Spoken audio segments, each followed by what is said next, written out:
በሰሜን እዝ ላይ መጥፎ ጠባሳን አስቀምጦ በትግራይ በረሃዎች ውስጥ መሽጎ የተቀመጠው ጦርነትን የማይፈልጉ ሰላምን መርጠው በአደባባይ ላይ የወጡ የትግራይ ዜጎችን የሚገድለው ተቃውሟቸውን በውስጣቸው አፍነው በቤታቸው የተቀመጡትን የትግራይ አባቶች በረሃብ የሚያሰቃየው በመንግስት ላይ ጣቱን በመቀሰር ለተለያዩ ዓለም አቀፍ ተቋማት ክስ ሲያቀርብ የከረመው ህወሓት የትግራይ ዜጎች ወደ አሰቃቂ ሁኔታ እንዲያመሩና መላው ኢትዮጵያውያን በጦርነት እንዲታመሱ ለማድረግ ከሰሞኑ ሲያደርጋቸው የነበሩትን ትንኮሳዎች በማስፋት ጥቃት መፈጸሙን ቀጥሏል።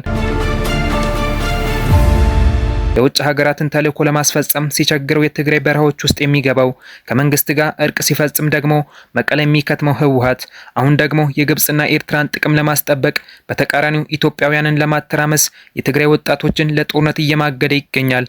ከዓመታት በፊት ከኢትዮጵያ ጋር ያላትን መጥፎ ግንኙነት ለማስቀረት ፍላጎት እንዳላት ፕሬዝዳንቷን ኢሳያስ አፈወርቂን አዲስ አበባ ልካ ስታስነግር የነበረችው ኤርትራ የትግራይን ህዝብ ወደ መቃብር ለመላክ በበርካቶች ዘንድ ግርምት የፈጠረውን የኢትዮጵያን እድገት በብረት ለማስቀረት ከግብጽ ጋር ተሰይማ ትገኛለች።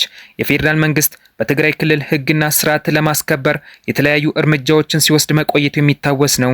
ለበርካታ ጊዜያት በህወሓት አማካኝነት ሲደረጉ የነበሩትን ጥቃት በትዕግስት በማለፍ የፕሪቶሪያውን ስምምነት እንዳይጣስ አለፍ ሲልም በአንክሮ እንዲጠበቅ ሲሰራ መቆየቱም አይዘነጋም። አሁንም ቢሆን እሱ ላይ መሰረት አድርጎ ለሰላም መታገሉ እንደቀጠለ ነው። የፌዴራል መንግስትን ትዕግስት በቸልታ ያለፈው ህወሓት ታዲያ ዛሬም ከቢጤዎቹ ጋር በመሆን በኢትዮጵያ ላይ ጥቃት መክፈቱን የተሰማው በምስራቅ አፍሪካ ቀንድ ሰላም ጠሎቹን፣ ስልጣን ወዳዶቹን፣ ጦርነት ጠማቂዎቹን እያገዘች ያለችው በህዳሴ ግድብ ላይ የራሷን ጥቅም በማስቀደሟ ምክንያት በኢትዮጵያ ላይ ጥርሷን የነከሰችው ግብጽ ደም የጠማቸውን ዛሬም በእግረኛ ጦር ብቻ ወታደራዊ ድል እንደሚቀናጁና አሁንም በሽምቅ ውጊያ ላይ ኋላ የቀሩትን ሻቢያንና ህወሓትን ኢትዮጵያን ወደ መስቀልቅል ህይወት እንዲያመሩ መላኳን ቀጥላለች። ትናንት ጥቅም አጋጭቷቸው ኤርትራውያንና ኢትዮጵያውያን እንደሚያቃቡ አፈርምሰው ጉድጓድ ቆፍረው እስከ ህልማቸው ወደ መቃብር የሸኙት ሁለቱ ሽማግሌዎች ዛሬ ላይ ጥቅም አስታርቋቸው በድጋሚ የኢትዮጵያውያን የልማት ተስፋና ህልም ወደ መቃብር ለመላክ ሽር ጉድ ማለታቸውን ቀጥለዋል።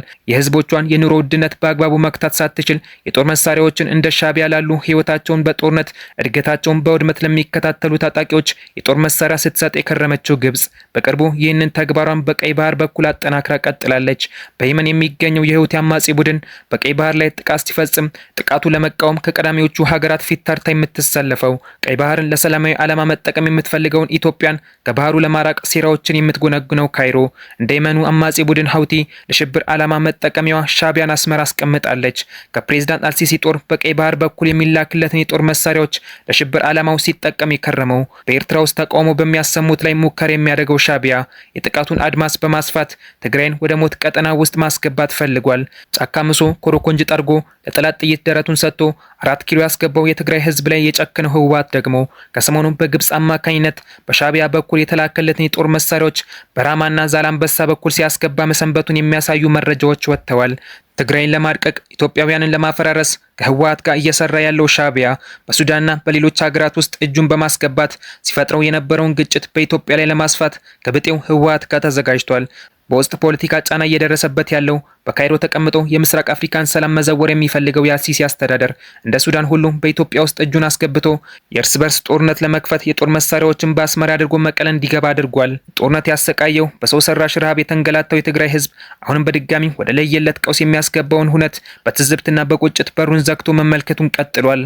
ልጆቹን በአውሮፓና አሜሪካ ውስጥ በውድ ትምህርት ቤት ውስጥ የሚያስተምረው የትግራይ ገበሬ ተማሪዎች በሚማሩበት ትምህርት ቤት ውስጥ ምሽግ ሰርቶ የጦር መሳሪያዎችን የሚያስቀምጠው በውጭ ሀገራት የሚገኙ ልጆቹን በውድ መጠጥ ጮቤ አስረግጦ የትግራይ ህፃናትን በውሃ ጥም ጠመንጃ አስነግቦ በረሃ የሚያወርደው ህወሓት ዛሬም እንደ ትናንቱ የትግራይን ህዝብ ወደ ለየለት ቀውስ እንዲያመራ ከሻቢያ ጋር ቆርጦ ተነስቷል።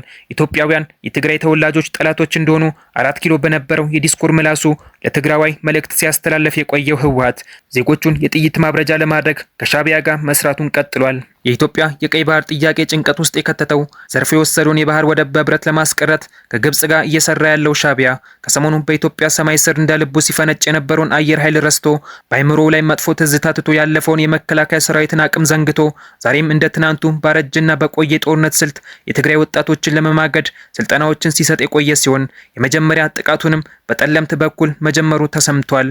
ስለምን በትግራይ ህዝብ ይህ ሁሉ ግፍ?